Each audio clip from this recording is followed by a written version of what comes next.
Well, I grew up in a church-going home. Went on like that for quite some time until I started getting a little older and started being a little rebellious and having some issues at home.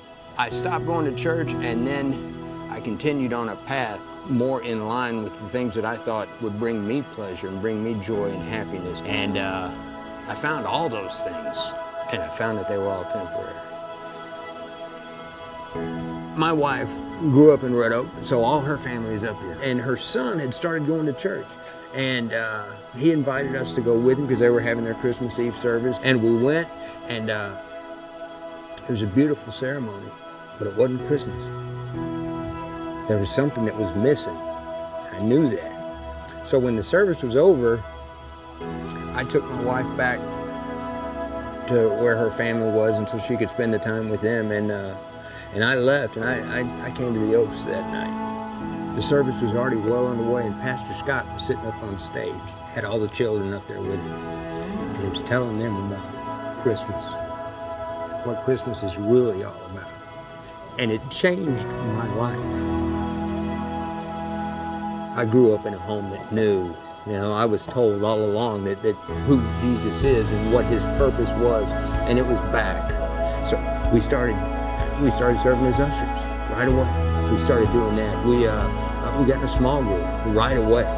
Weren't going to miss that. We're involved in the Take 'em a Meal team. We've been on mission trips. We've been on a couple of mission trips. I'm involved in prison ministry.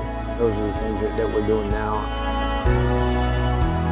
Pam and I had been shopping one morning. It was cold and rainy, and I looked, and there was a gentleman walking down the road. He had a blanket wrapped around him. And the thought that came into my mind or came into my heart was the idea that, what do you do if somebody asks you for your shirt? And then my thought was, why should he have to ask? So I pulled my truck up by him, and I got out of my truck, and I gave him my coat.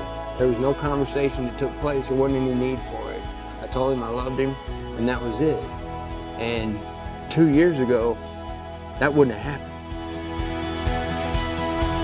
On a Sunday morning, we were listening to a pastor on TV. He was talking about the tithe is 10%. That's a floor, it's not a ceiling. And I felt the need to give more than the 10%. And I picked an amount of money that I could give.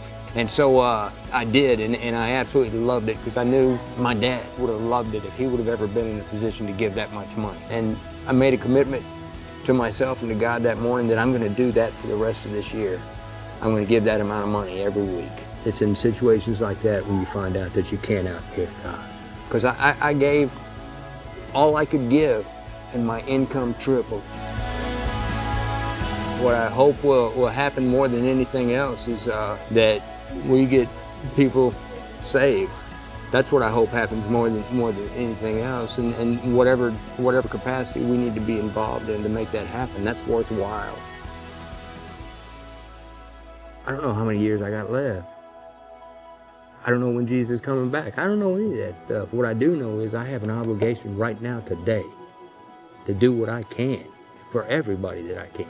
That's what it means to me, for us to be all in and do what we can with this time moving forward.